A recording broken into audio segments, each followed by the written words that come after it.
खुलुमबाय। दिनै 13 February 2023 BN बड' निउसआव बयखौबो बरायबाय। चेनेलाव गोदानब्ला अन्नानै चेनेलखौ साबस्क्राइब खालामनानै हो। दानिया फैदो दिनैनि खौराङाव।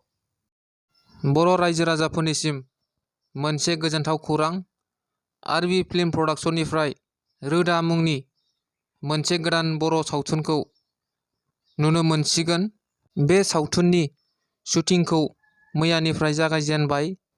लोगोसे बे रोदा मुंनि गोदान बर' सावथुनखौ 1 दाननि गेजेरावनो शुटिंखौ फोजोबगोन होनना फोरमायदों।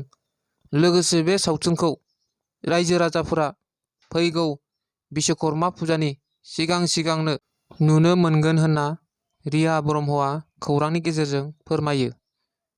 बे रोदा मुंनि गोदान बर' सावथुनाव गाहाय फावखुंगुर महरै दं सोरां नार्जारि, सिमां सैनारि।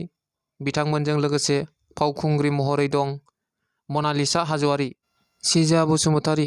बिथांमोनहाबो बे रोदा मुंनि गोदान बर' सावथुनाव गाहाय फाव खालामनायखौ रायजो राजाफोरा नुनो मोनसिगोन। बिटिआरआव लुथिनायनि जाथाय। उदालगुरि जिल्लानि खैराबारि पुलिस थानानि सिङाव थानाय खैराबारि निज्लाबारि र'डआव जादों लुट खालामनाय जाथाया। इउक' बेंकनि सिएसपि एजेन्ट दिप्लब देबनाथनिफ्राय लुथिदों नोगोद 1,70,000 रां। बे जाथाया मोनानि 8:30 रिंगासो समाव जादों। इउक' बेंकनि सिएसपि एजेन्ट दिप्लब देबनाथ बिथाङा फोरमायथिनाय बादिब्ला 1,30,000 रांखौ पस्ट अफिसनिफ्राय लानानै फैदोंमोन आरो 40,000 रांखौ बिथाङा गलानिफ्राय लानानै फैदोंमोन। बेयावनो गलानिफ्राय न' फारसे फैबाय थानाय समावनो खर'आव हेलमेट गाननानै गंसे मटर साइकेल आरो गंसे स्कुटिजों गासै 3 दाखाथिफ्रा फैनानै रां थानाय बेगखौ सेख'यो। बेनि उनाव दिप्लब देबनाथखौ नाख्लायनानै 1,70,000 रांखौ लानानै थाङो। दाखाथिफोरखौ हमनानै जाहाथे साजा होयो बिनि थाखाय प्रशासनखौ खावलायहरदों दिप्लब देबनाथ बिथाङा। मैदेरनि गाग्लोबनायाव सासे आर्मिनि जिउ खहा। गुवाहाटि नोगोरमानि सातगाव केम्पनि नारांगियाव गावनि डिउटिखौ मावबाय थानाय सासे सान्थ्रिखौ हाग्रानि मैदेरा हरखाब फैनानै गाफ्लेनानै जिउ फोजोबलाङो।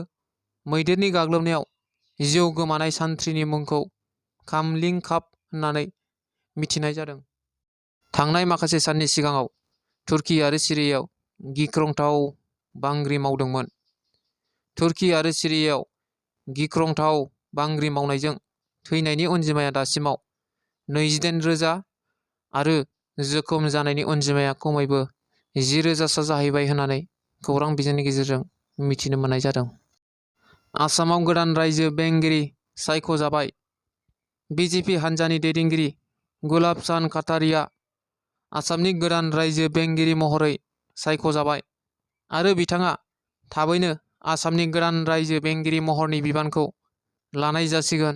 आसामजों लोगोसे भारत हादरनि गासै मोन 13 रायजोफोराव गोदान रायजो बेंगिरि थिसनसिगोन। मोसौ बेदर लांनाय गंसे गारिखौ पुलिसआ हमदों। धुबुरी पुलिसआ आसाम आरो बेंगल बर्डारनि सागलियानिफ्राय 5 कुइन्टेल जानाय मोसौ बेदर लांनाय गंसे गारिखौ हमनो हायो। लोगोसे बेजों लोब्बा थानाय गासै 2 सुबुंखौ एरेस्ट खालामो आरो बिसोर मोसौ बेदरखौ धुबुरी जिल्लानि सिङाव थानाय गौरीपुराव लांगासिनो दंमोन। बे समावनो लामा ससेयाव हमजायो।